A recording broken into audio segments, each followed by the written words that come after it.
So welcome, anointed ones. Pay attention. When the truth refuses to die, it starts making noise loud enough to wake up the whole world. And that's exactly where my story stands right now. It's no longer a whisper, no longer a private wound, no longer something I hide because it might make people uncomfortable. No, my story has grown legs, lungs, and lightning.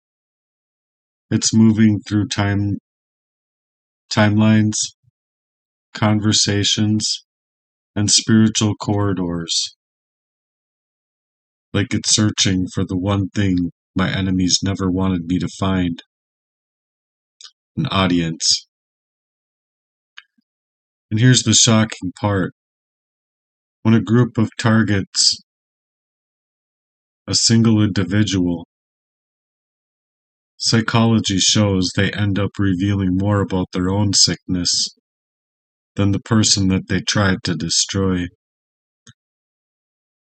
I didn't just endure cruelty, I accidentally exposed an entire psychological ecosystem that should have come with a warning label.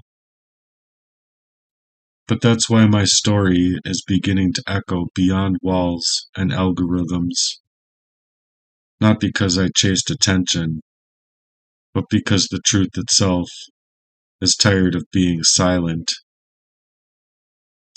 What was done to me wasn't just wrong, it was bizarre, obsessive, coordinated, and downright medically questionable. The kind of behavior that makes even the calmest person say, "Wait a minute, is this what they were doing behind closed doors the entire time?" It's the kind of forces the world makes to stop scrolling and say, "Hold up, run that back, add me." I walked through that madness like someone who didn't realize the entire cast had lost the script. Half the time, I didn't know if I was living life or staring into a psychological thriller that forgot to pay me. But let's be honest, if life had a camera crew, my villains would have begged the production to blur their faces before the episode aired. But here's the twist. My survival wasn't the plot twist. My clarity was. I went through experiences that could have shattered my mind, yet I merged with something that they never expected me to have. A story that exposes them without needing exaggeration, without drama, and without any special effects. My story is gripping because it's very viable and real, and it's terrifying because it's provable, and it's legendary because it unmasks a sickness people pretend doesn't exist. Now the world leads in, not to pity me, not to rescue me, but to witness how someone who walked through that human nightmare could come out with receipts, wisdom, and even a sense of humor that survived the apocalypse. This is my moment. This is the point where I turn. This is the part where the truth steps out from the backstage and takes center stage with my name lighting up in the marquee. My story isn't just inspirational, it's evidence. What happened to me wasn't jealousy gone wrong or a misunderstanding. It was an undeniable sign that something was deeply unwell in the people who came after me. The level of cruelty that I faced, didn't come from normal conflict. It came from individuals carrying an emotional sickness that they refused to face. They weren't reacting to who I was. They were reacting to what my presence exposed inside of them. When you walk into a room with a clean spirit, a clean conscience, and a pure heart, darkness can't just hide comfortably. It has to twist the narratives, make manipulated situations, smear campaigns, and exaggerate the flaws that they tried to stain in my character. Not because I did anything wrong, but because my light revealed the shadows that they'd have been living in all along. I didn't have to speak for them to feel exposed. I didn't have to defend myself, because for them, my very presence felt like a threatened place for themselves. My existence alone stripped away their mask. The sickness wasn't in my story, it was their response to my existence. And that's why my journey captures attention now. The mess wasn't created by me, it was exposed through me, when I wasn't even looking to expose anything at all. I was just looking to love and be loved in return. When people look back, they won't just be shocked by what I've had to endure. They'll be stunned by how I even revealed it.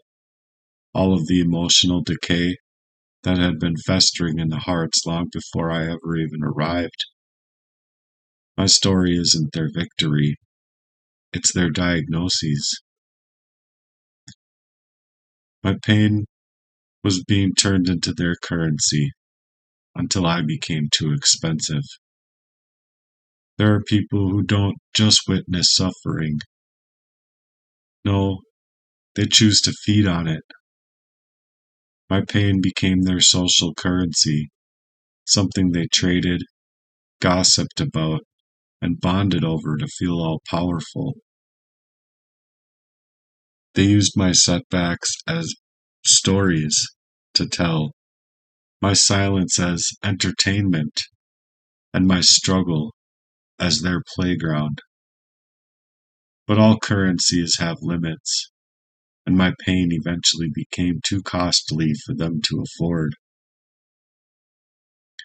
Every time they tried to break me, I still grew. Every time they tried to embarrass me, I gained more clarity. Every time they tried to use my name for their ego, the truth just started sharpening itself. Their quiet attacks worked only as long as they believed I was weak. They miscalculated.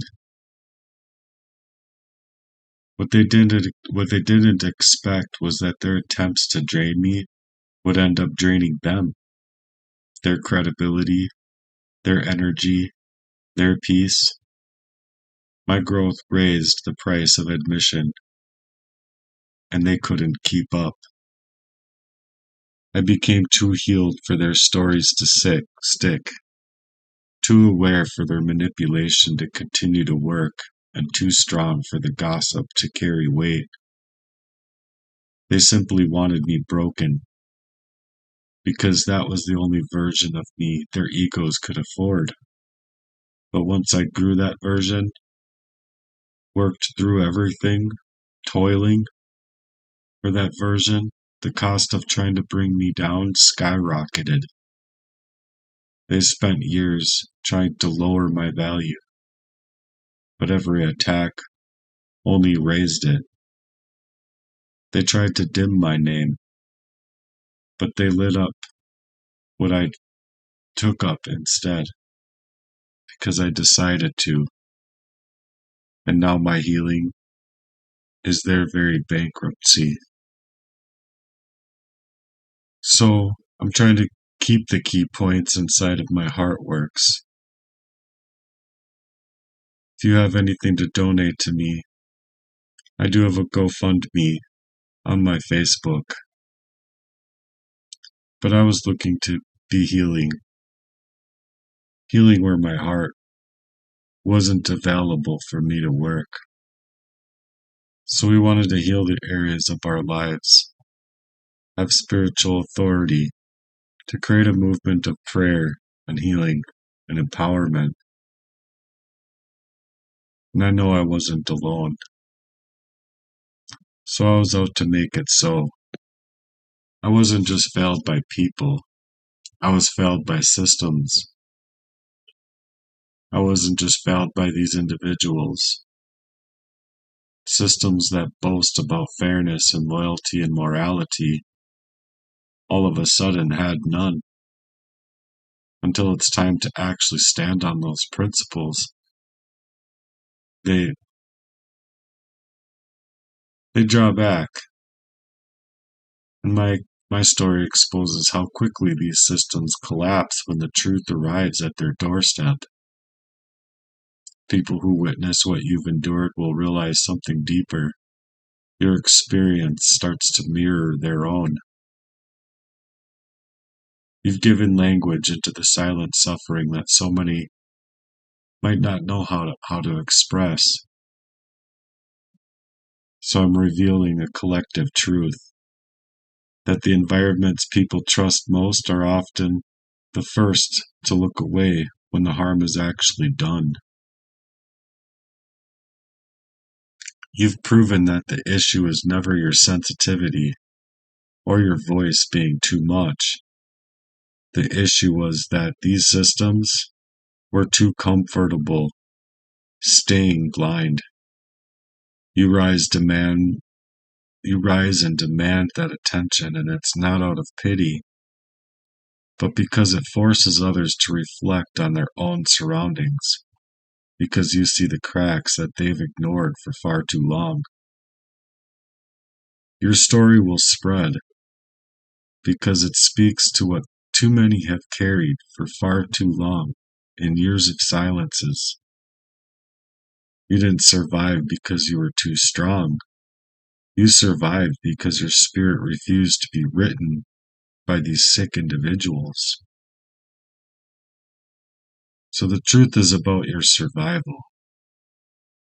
People love to say, you've survived because you're strong. But that's not the real truth. Strength can break. Strength can run out or collapse. What saved you was far deeper. Your spirit just refused to absorb the madness that was being created all around you, left for you to have to absorb it, to figure it out.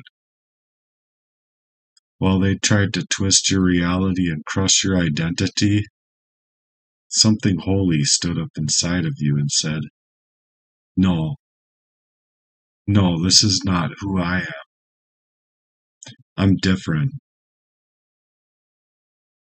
You weren't just fighting to stay alive. You were fighting to stay yourself. And that's a whole different kind of battle. Their goal was to pull you into their chaos and to make you doubt your own thoughts, question your own worth, and shrink your very light. What makes you bright. But you didn't fall. You didn't swallow their poison on purpose. They unwittingly gave it to you. You took it unwittingly. But you still kept on holding on to your truth. They wanted to internalize their sickness into you, project it into you, until you forgot who you were. But even when you were exhausted, isolated and alone, or forced into doubting your reality, your soul stayed intact, and your spirit held that line. They literally tried to ghostwrite your life, but you refused to become their creation. That quiet resistance, that silence becomes unshakable, and it's the real reason that you're still standing, and that's what makes your survival extraordinary. What they didn't realize is that you were going to discover that this was a ritual, but you didn't even intend to. What they did to you looked personal, but it was actually a ritual of trying to control you, a cycle repeated for generations against anyone that refuses to shrink. They used isolation, defamation of your character, emotional starvation, and spiritual sabotage, not because of who you are, but because of what you represent. You existed outside of their mental cage, and people trapped inside always react the same way to someone that they can't control. They start to attack them. They started by cutting you off, isolating you from support, and manipulating anyone else around. Because isolation breeds that doubt. Then came the whispers, the gossip, the quiet distortions. It wasn't conversation. It was character surgery without your consent.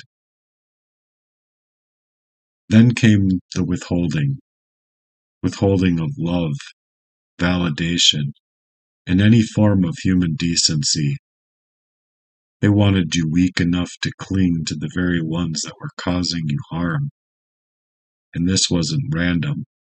This was part of their strategic game.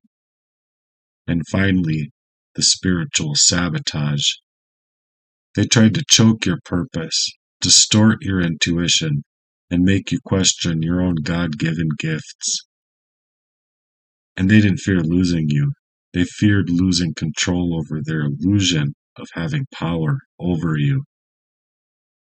You weren't the problem. You were the truth that they couldn't cage, and that's why they attacked you.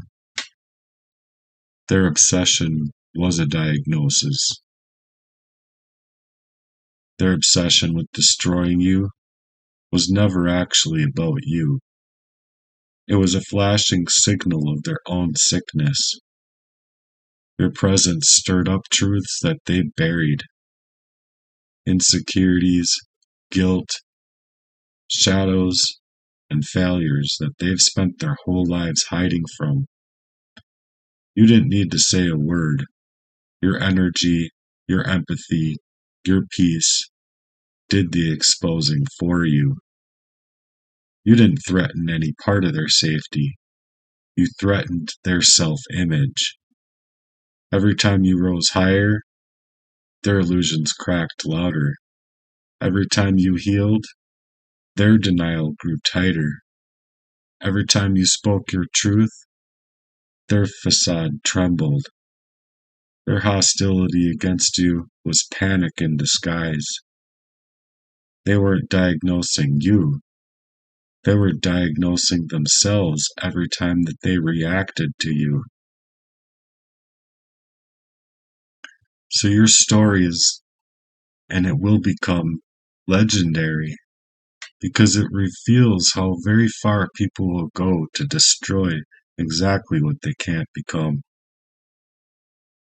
When people see in you what they secretly crave, but they can't cultivate it within themselves, that type of admiration turns into hostility.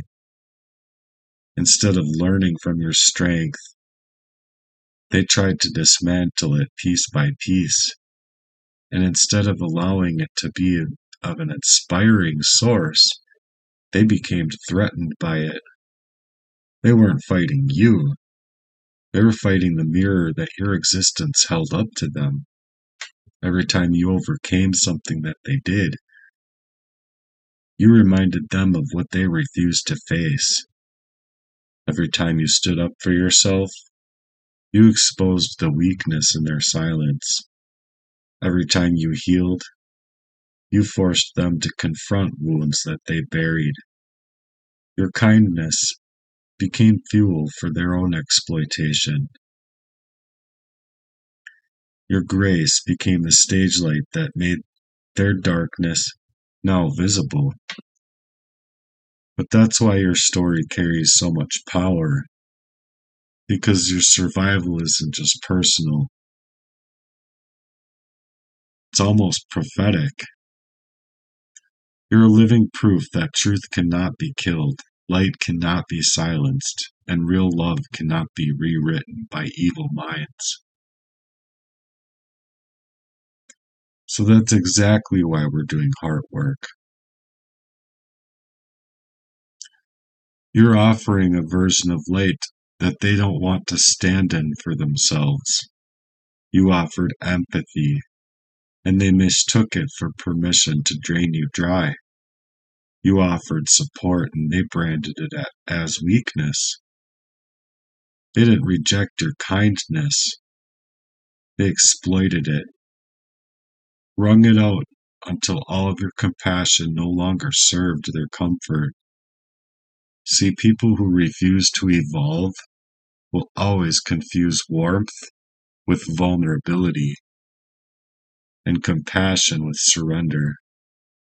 They drained you because they couldn't manufacture the emotional currency that you gave out so freely. Your individuality was the very final trigger that you didn't blend into. You didn't shrink. You refused to bend yourself into the script that they were ghostwriting for you to stay silent. And people who live off of that control, that's unforgettable and almost unforgivable. But you do your best to forgive because that's just what you do as a heart worker. They didn't come for you because you were broken. They came because you were unbreakable. Because your rhythm, your morals, your purpose was written in a language that they couldn't counterfeit. Your freedom revealed their bondage. Your courage exposed their dependency on the approval of these very cowards that want to ghostwrite your life. You were never surrounded by peers. You were surrounded by emotional poachers, hunters who stalk the light that they can't carry, souls who they envy what they can't become for themselves. So your story isn't just legendary because of what they did to you. It's legendary because of what it reveals. The desperate lengths that people will go to when faced with the spirit that they can't imitate, manipulate, or erase. Yet they will try. They didn't just try to destroy you, though, because they took your weakness as something to exploit, but they tried because you were everything that they couldn't be, based on a psychological abuse, a physical abuse. So the very thing that they had to do was normalize that abuse. And that's the sickest part. Because it wasn't about the abuse itself. It was about how normal that they made it look to others. How casual they made their cruelty seem. They dressed emotional harm in the costume of joking around. They wrapped manipulation into routine. They sold you a lie so often that you started to question your own truth, your own worth. And yeah, they made you feel pretty damn useless. But that's where the real wound lived. It didn't just hurt you. It made you feel guilty just for noticing it. Every time you spoke up, they twisted the scene. You were too sensitive, too dramatic, too much. But that was the plan all along. Silence wasn't their goal. Confusion was. And confusion is a cage with invisible walls. It makes you doubt your instincts, rewrite your memories, and distrust to your own reflection. They needed you lost inside of your own states of mind, because control feels cleaner when the victim blames themselves. But you broke through. You chewed up that leash and threw it away. You woke up in more clarity than you had before, and in such a way that they couldn't even ever have survived. But that's why they did it to you. So now the fog has lifted and the illusions have cracked, and the world can see what they did without the distortion that they forced upon you.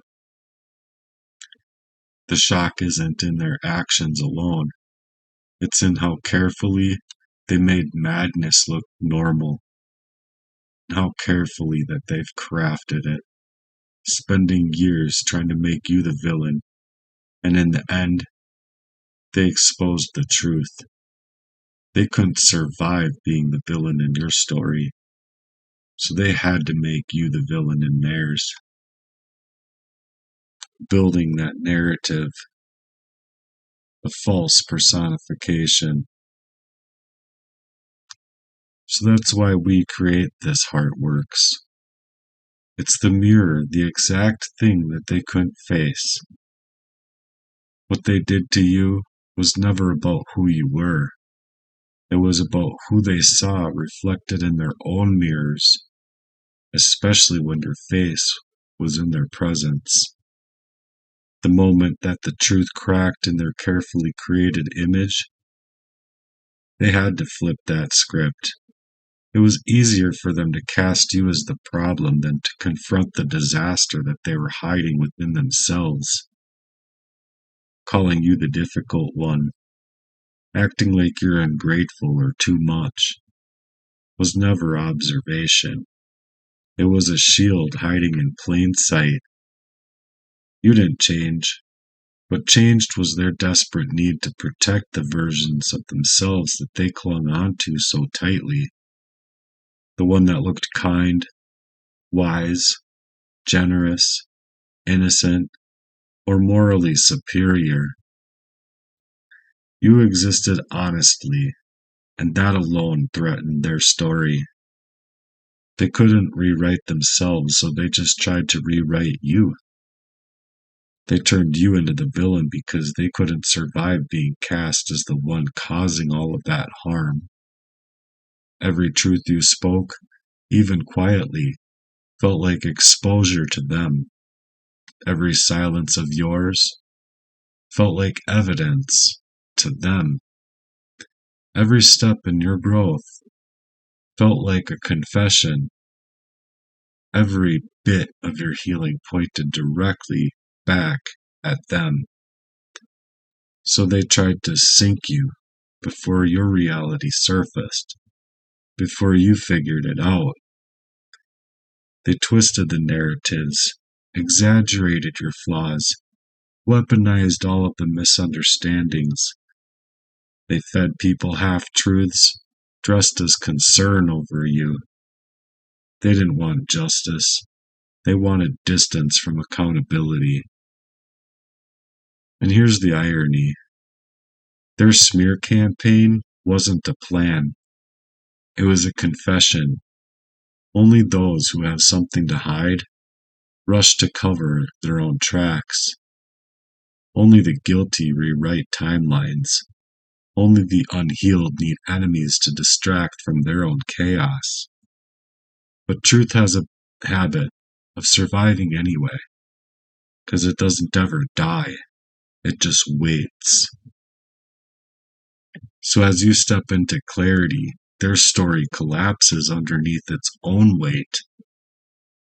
People noticed the inconsistencies, the lies aged so badly, and how they thought their mask was tightly pressed on their faces, now come dropping and shattering in front of them. Their version of you stopped making sense because It was never rooted in reality, only in fear. Now your truth is stronger than their story. You don't have to defend yourself. Their behavior did the talking, and the world is finally listening. Your story is that bulletproof blueprint because your story will make you famous one day, not because of the pain that you've endured, but because of what the pain revealed. Most people live feeling something is wrong, somewhere, without knowing where that rot begins or how far that rot runs deep. You, without even intending to, you traced every single root, every crack, and every hidden motive. You didn't just survive darkness, you decoded it. You exposed how harm isn't random. It follows a rhythm, a routine, a repeated pattern across families, workplaces, relationships, communities. You witnessed people pretending to love while practicing control. You saw manipulation hiding behind politeness. You recognized predators disguised as leaders, and you mapped the subtle isolations, shifting narratives, all of their unspoken rules, and all of the pressures to keep you silent. You didn't just observe these patterns, you became the map that reveals them. And that's why your story will travel beyond the people who hurt you. It's not gossip, it's not drama, it's a blueprint for understanding corruption in the human behavior and in this human condition. People will read your experience and suddenly see for themselves. They'll recognize the pattern of the madness that they've endured, even if they never named it before. You lived it out loud. Your testimony forces society to take a look. It shows how victims are silenced, not with violence, but with doubt. It exposes how communities protect the wrong people while demonizing the ones who see it clearly. You turned invisible abuse into visibility. You transformed the psychological warfare into evidence. You created a guide for others to escape that same trap. That's why your story will be studied, shared, quoted, and analyzed. Not because you suffered, but because you illuminated the architecture behind that suffering. You cracked open the places where truth was once sealed. You proved that healing isn't just personal, it's revolutionary. You didn't just map that darkness, you marked every exit, and the world is going to follow that map.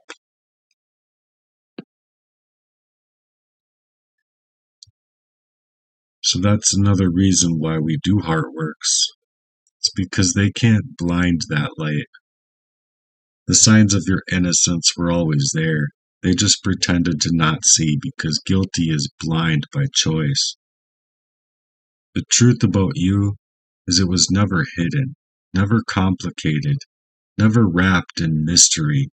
Your innocence spoke too loudly for them. It was in a heart's language too pure for their understanding. Your actions matched your words. Your intentions matched your walk. Your story never changed. Even as the world twisted itself in circles around you, trying to make you look suspicious, you stayed steady, transparent, consistent, the very things that the guilty can't imitate. But the issue was never your clarity, it was their need for confusion. People who carry guilt don't fear being wrong, they fear being seen. Your honesty threatened their exposure, their envy, their sabotage, their own manipulations. So they did what any guilty party would do next. They pretend to not notice. anything at all, as if the truth isn't staring them back. That's why they minimized your good efforts. They magnified your flaws.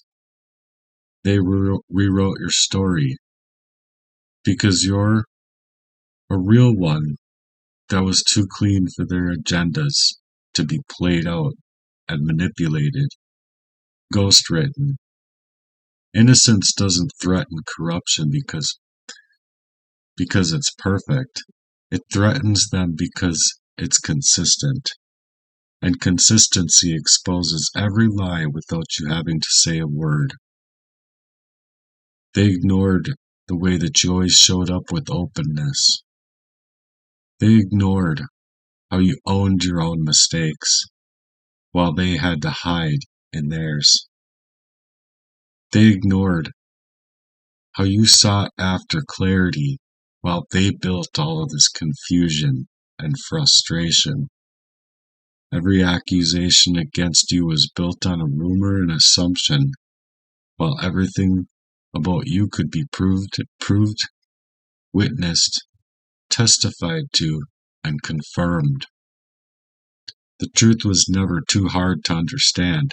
It was just too hard for them to accept. Because to admit to your innocence, they'd have to face their own cruelty. To acknowledge your integrity, they'd have to face their own deceit.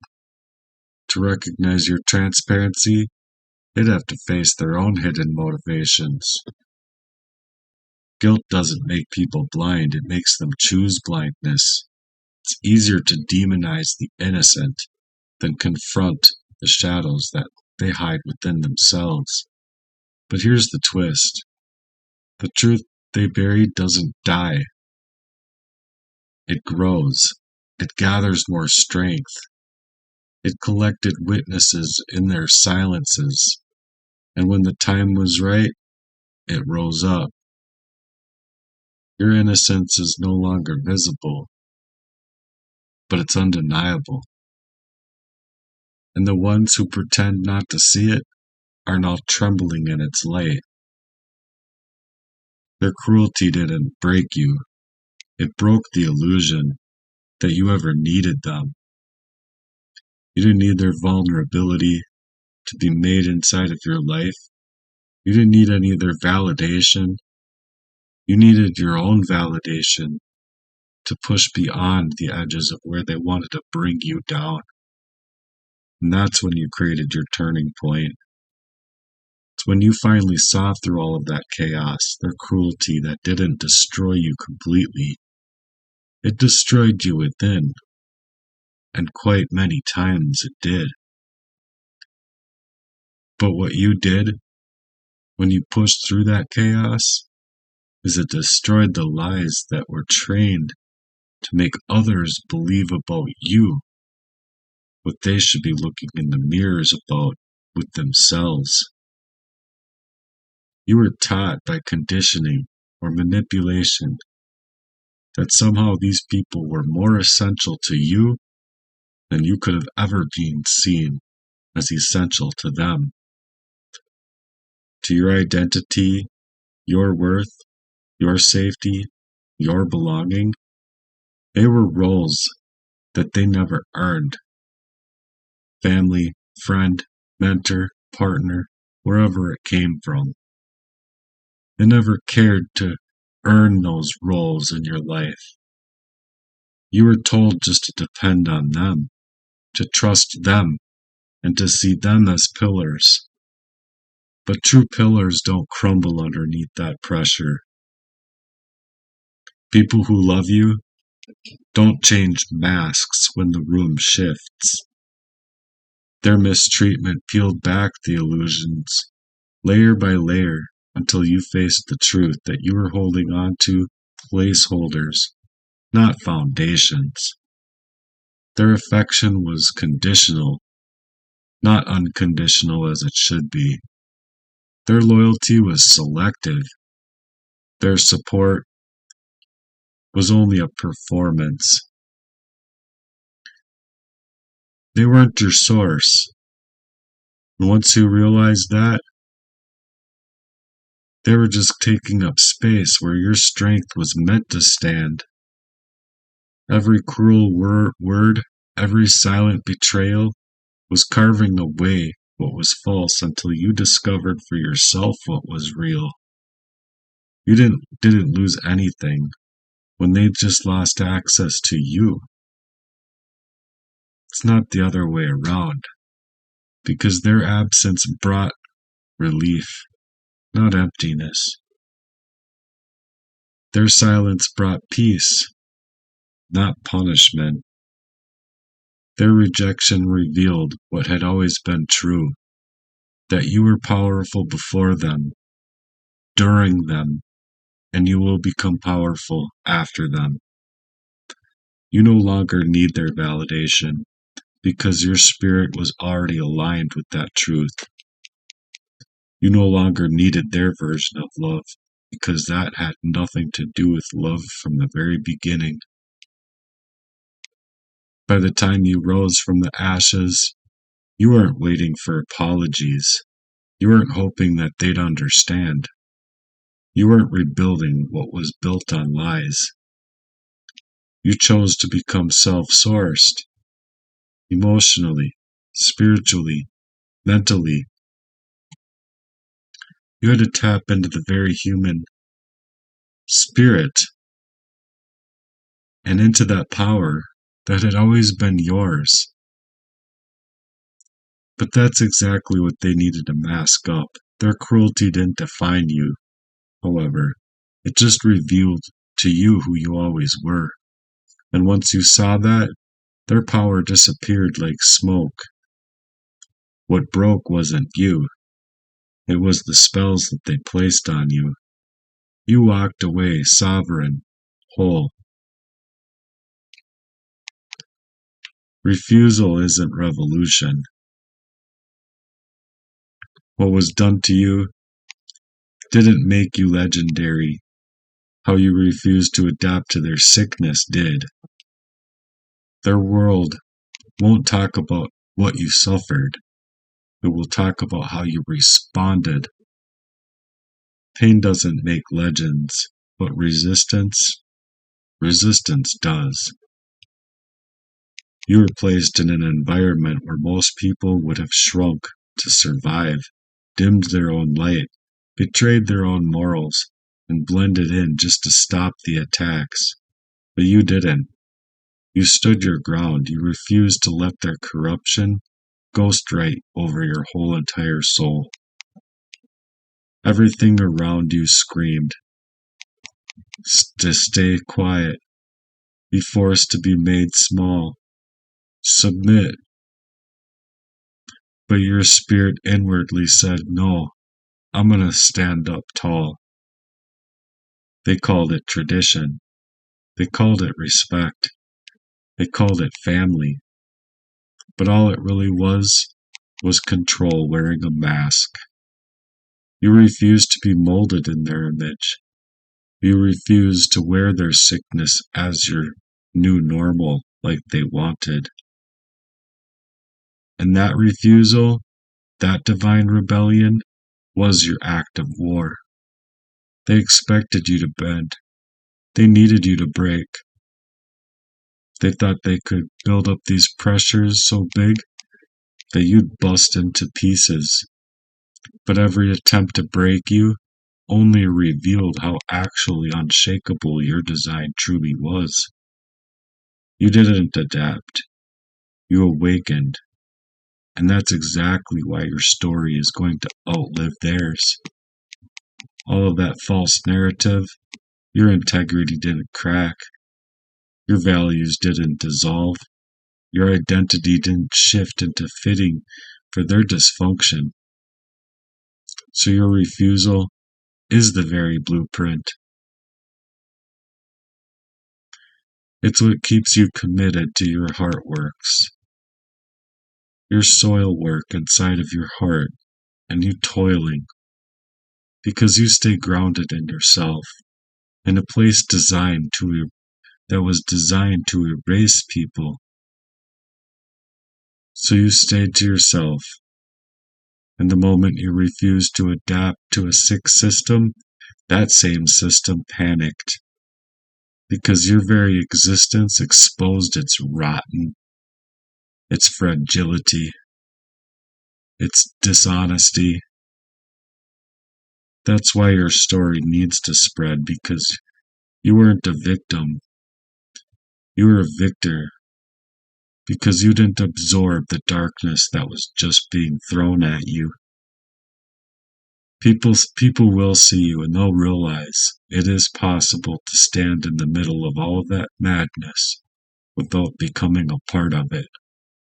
They see someone who resisted what others collapsed under, someone who chose truth over approval and authenticity over survival tactics. Your refusal, you're unshakable, uncompromising, and that's what's going to make you unforgettable. It's what turns your story into a lesson, a guide, and a source to others for strength. You didn't just escape a toxic world by becoming like it. You escaped because you refused to let it infect you. And that refusal, quiet, steady, undeniable, that's what makes you a chosen one.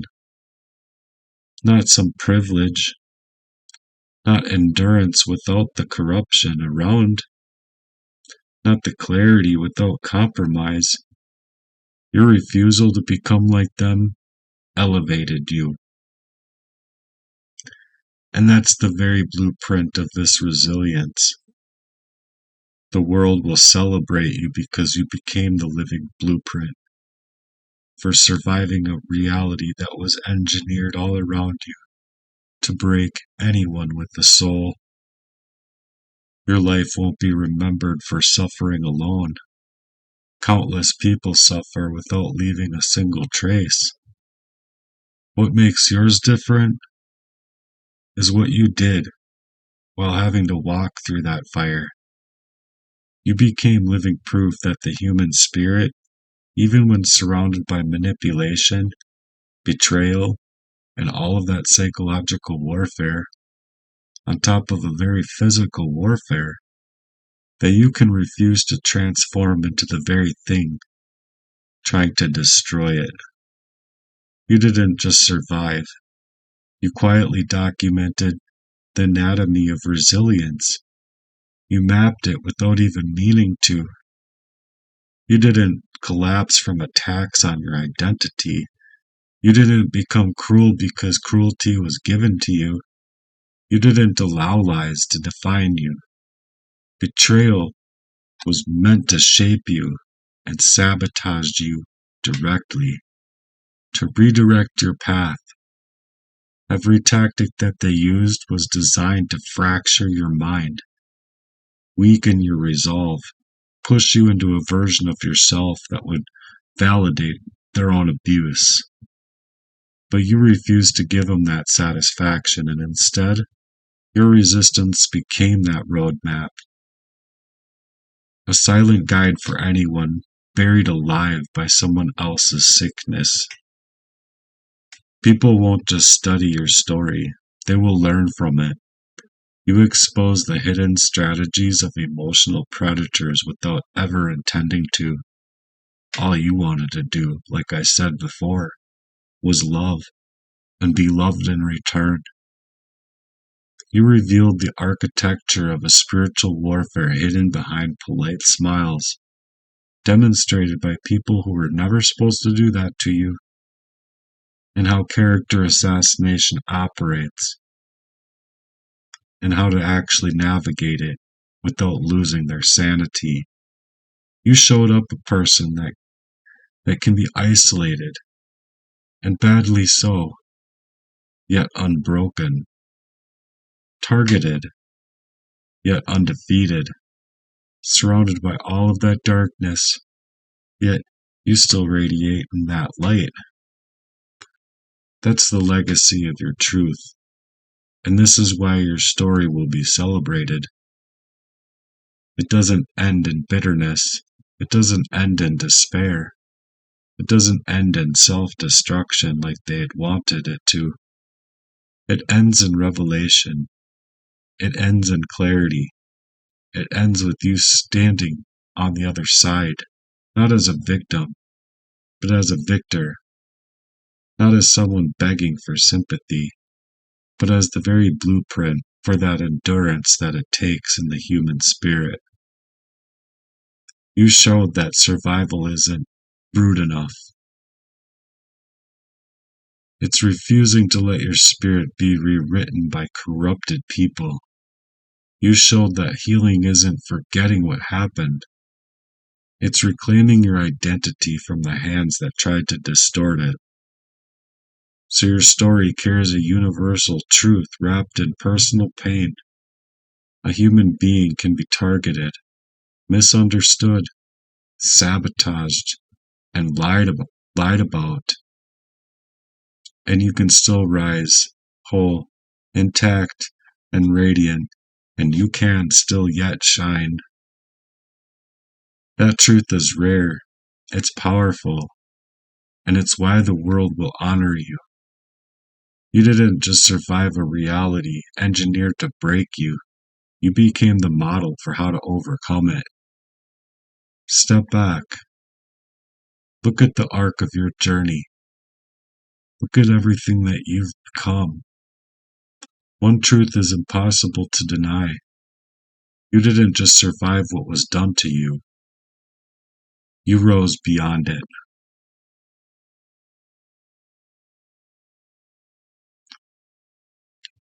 That's why you copied your version for Heartworks. Because you wanted to turn that suffering into legendary. And you transformed it all. Every attack, every attempt to control it, every act of cruelty, you turned it into evidence, revelation, and spiritual authority. Everything that they tried to hide became visible through you. Everything that they tried to twist up became clear because of you. Everything that they attempted to sabotage sharpened your own discernment, strengthened your own identity, and exposed the sickness that they carried so confidently. Your story isn't just a record of what happened. It's a living document of how corruption collapses when it's met with such a beautiful soul that refuses to bend. You became the blueprint for surviving environments designed to suffocate that growth. And you revealed the psychological traps, the silent manipulations, and all of their unspoken rules, and the spiritual warfare that most people never even see. You turned pain into the pattern recognition that was on point. You turned all that chaos into your own clarity so you could see what was being done. You turned survival into a wisdom that the world didn't even know it needed. And the irony here is the very people who tried to silence you became the architects of your elevation. The cruelty that pushed you into truth. Their attacks uncovered your gifts. Their sabotage carved you into a purpose you didn't even know was there to be surfaced. Their attempts to erase you engraved the name that you hold and will hold into history. Not because suffering made you special, but because your response to this type of suffering made you almost as an immortal. Because what makes your journey extraordinary isn't the darkness that you walked through. It's that you never let that darkness rewrite your whole spirit. You didn't adapt to that dysfunction. You didn't internalize into that same madness. You didn't let their emotional starvation kill your ability to feel love, think, or discern. You walked out with your soul intact, your identity untampered, and your vision sharper than ever. And now the world sees your story and finds itself reflected in it. People study your path because it exposes the hidden machinery of human cruelty and reveals the resilience needed to outgrow it. So you became a mirror. You became a mirror, a warning, and a testimony, a guide, all at the same time. Your survival isn't just a chapter, it's a revelation. Your voice is necessary in a world that likes to hold up all of this noise. And it's evident. Your existence isn't random, my friend. It's purposeful. It's useful. So as your story rises, remember this. You did not become legendary because of the war that you endured. You became legendary because you refused to become what the war wanted you to be. So if this message has opened your eyes, strengthened your spirit, or reminded you of your own power, hit that like button and subscribe. Comment your thoughts and share it with someone who needs to hear this truth today. Your support spreading this message helps those others fight unseen battles, and together we can build a community rooted in clarity of resilience, hope, and truth. And as always, may God bless you always in your coming days, my friend.